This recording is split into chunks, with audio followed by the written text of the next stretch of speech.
experience that one so often doesn't have editing anything to do with poetry.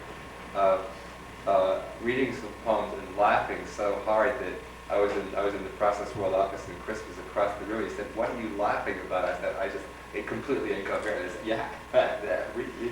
So I had it in a couple of Will's poems, and he started laughing too. It's hard to make Chris laugh with poems. I mean, I'm a slightly self-confessed that he is, but it broke Chris up too. So that was only first published some of Bill's stuff, and since then we published a book of his called Falling and Sick, which is a collection of work poems, mostly, not exclusively, and from which I assume you'll read some tonight as well as I expect some other things. Bill Talcott.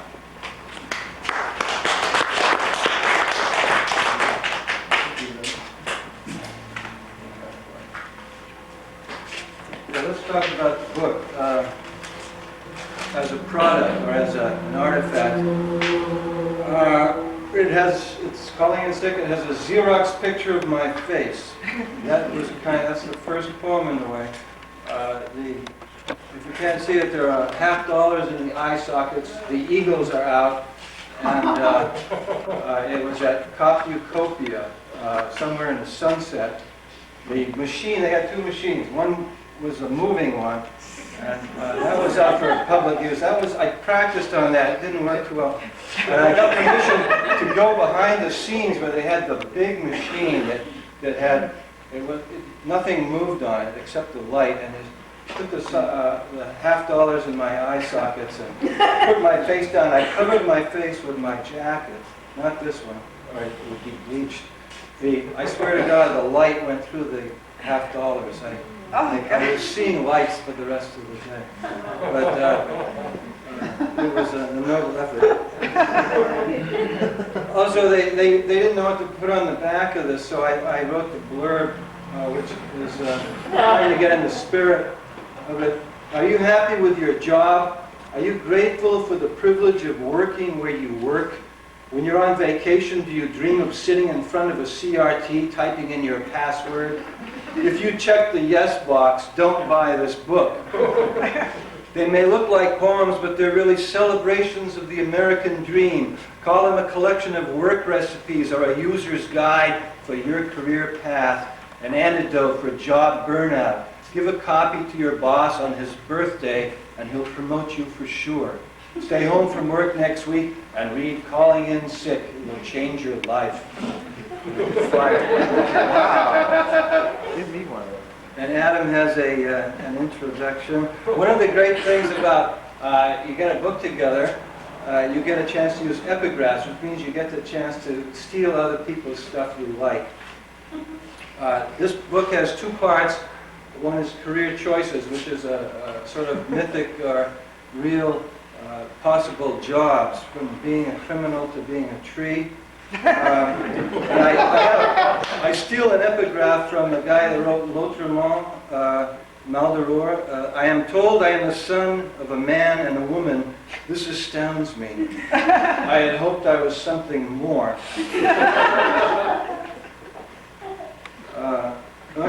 Holding myself back from a life of crime. Whenever I see someone else's money, I hold myself back. I say, hey, that's someone else's money. You can't pay your bills with that. I hold myself back all the time because my job is counting someone else's money. Dollars are just stray bits of paper to me, and I get paid for sorting them out. Someone else's money becomes my money only on payday, and it's not very much, and I don't have to hire someone to count it.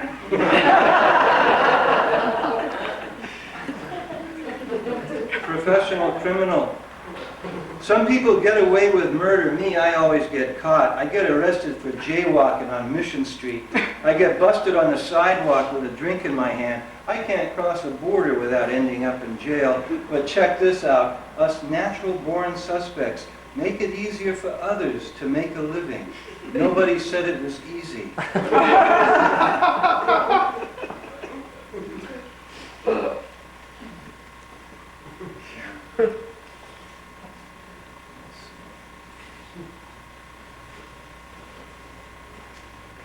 There's a coffee shop I go to in the Sunset, and I met this man who works for the post office, Talbert Webb, so I wrote this for him. When I met him, this is pretty much what he told me. I never read newspapers. They don't tell you what's happening. When I worked for military intelligence, I knew what was happening. You'd be shocked if I told you. Of course, I can't tell you. Now I work for the PO. I never read other people's mail. I do get a kick watching it move from sack to belt to slot to sack. That's a sad poem.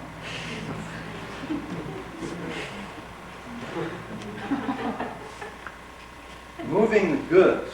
The truck backs in toward the side of Petrini's Meats. I open the rear doors. Pigs on hooks sway back and forth. I wrestle them manfully into the market. I could leave them on the hooks or use a dolly, but something would be lost. I love hugging pigs.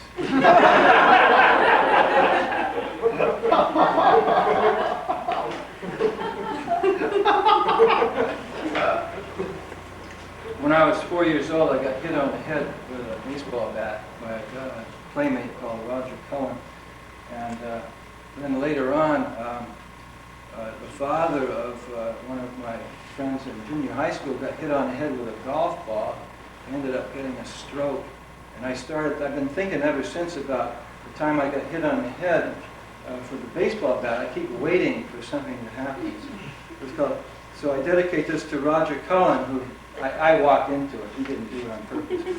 Career guidance for Roger Cullen. Thanks, Roger, for hitting me on the head with a baseball bat after school. It felt good, like cool, wet cloth, because yesterday, or was it last week, something popped. Now I run elevators in a medical building on Sutter Street. It's hard sometimes to remember all the floors. Here's the tree. There's a tree in the park called a pendulum sequoia. It's up the hill in the arboretum toward the succulent garden, and it's related to the big tree, the sequoia tree. Except that this tree is kind of weird. All of its branches go straight down, and then when they hit the ground, they start to fan out. But it's a sequoia, and it's labeled. That's the great thing about the arboretum. All the trees are labeled, so you can get 90% chance of being correct, at least. Pendulum sequoia. Most trees grow straight up, but this one grows straight down. I mean, the branches grow straight down. This creates a dialectic between the trunk, which is trying to reach God, and the branches, which have a vague yearning for their cousin, the taproot. The branches make more sense as a career path. Some branches reach the ground, then start creeping out to explore the surface of things. I say these branches are the bravest of branches, not hesitating to change careers, not being stubborn and stupid like some aerial roots I know.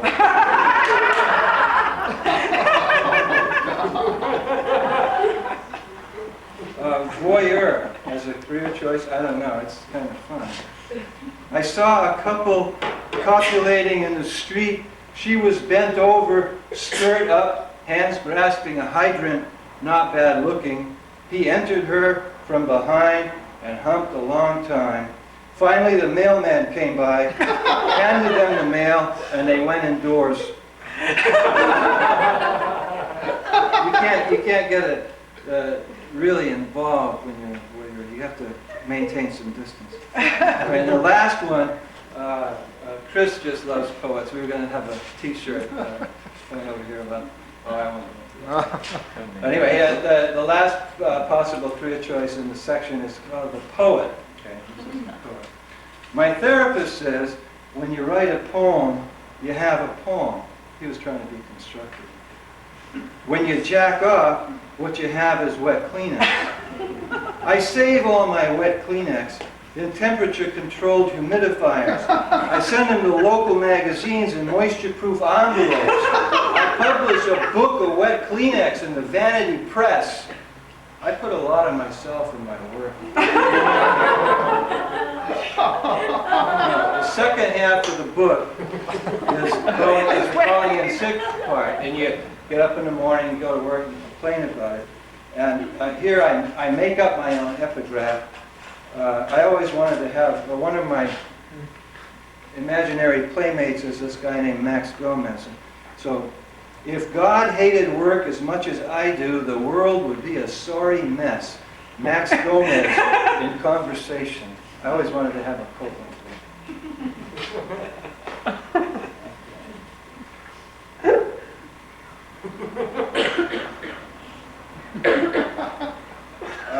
Some places, I wrote this book when I was working for McKesson Corporation down there at Montgomery and Post and Market, and where all the streets come together. It's a very conservative place. It's very depressing.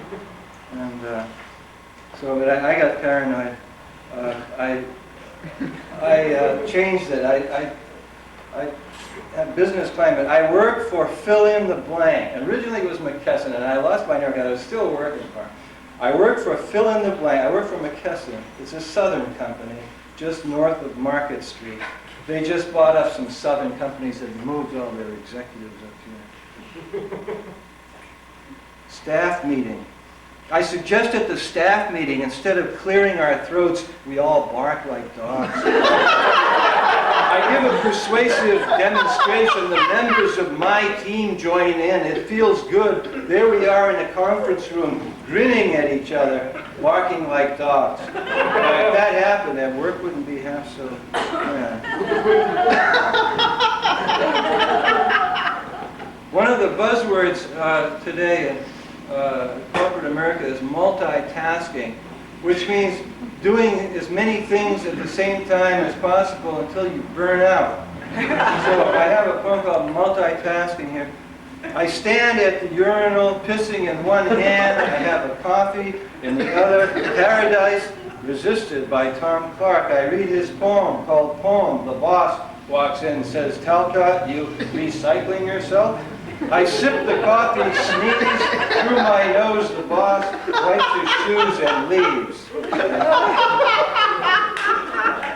I set the poem up so that you don't know where one thing ends and the other begins. I'll just read a few more here. The corporate body. In a small room on the 36th floor, a vat full of unshaped protoplasm. Even the chairman of the board tiptoes when he's near. This is the corporate body, he says. If it didn't exist, we would still serve the idea of its existence. We are the stewards. We transform its twitching and babble into purpose. Our nobility is clear when you consider the helplessness of this monstrosity growing like a yeast just next door. And you imagine sending substitutes to go to work for you. So the Gola. I managed to pass all my internal organs into a basin. One by one they slip. It takes a bit of effort. My spleen, yes, my liver, balls and pancreas, my large heart, oh, my small heart, many kinds of bladder. I bury the large heart with my mom. I bury the small with Dad. The rest I mix with toothpicks and glue, a family resemblance. At work, they'll never know the difference.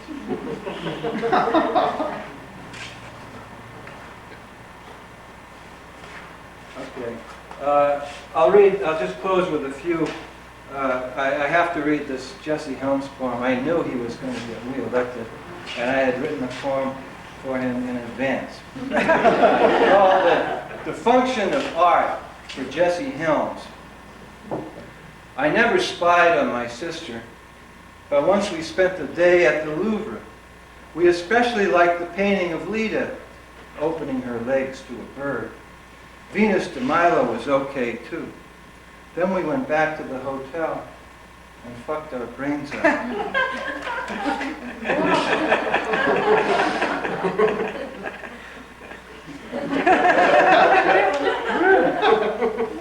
The art, high art, as an incitement to incest. We should worry about that.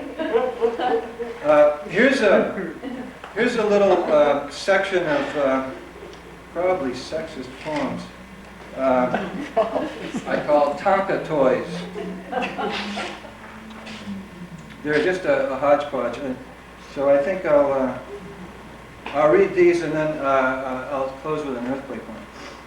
Tonka toys. They're not numbered, but I'll number them. 1. Tried channeling, lost control, burnt up a car, parked at 23rd and Irving. It was a station wagon. Too bad.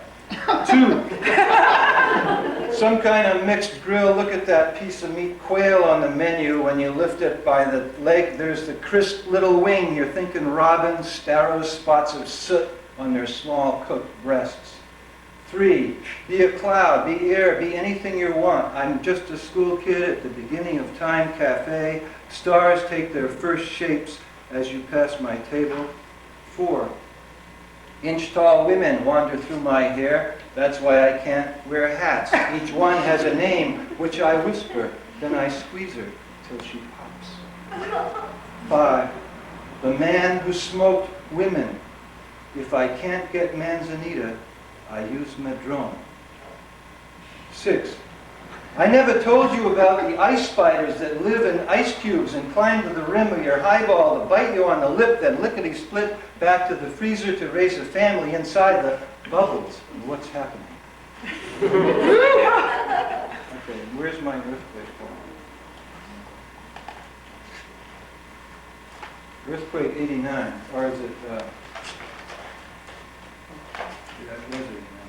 It's hard to love a house while it's falling down. There goes Eric Ambler all over the floor, and Tarzan looks like the dying Gaul. And look at that Paul Newman spaghetti sauce on the linoleum, and all that hippie crockery that was stashed on the top shelf. One of the cats is missing. And where are the flashlights for the batteries I don't have for the radios that don't work? The phone's dead and my daughter Lila drips wax on Frank O'Hara, and I yell at her, making the excuse she needs to run off to friends who are not my friends. And the mirror over the mantel in a few hundred thick pieces, and Billy the Kid, the true story I bought in Lincoln County, and the Jack Spicer version, and a postcard from Carl in Greece showing a satyr with a bad case of satyriasis, and an 8x10 photo of 2 donkeys fucking near La Honda. I think of the Doukhobors in British Columbia who burned down their houses to avoid growing attached to things. I'm not attached to things. It's the other way around. Some things I didn't know I had until I threw them out.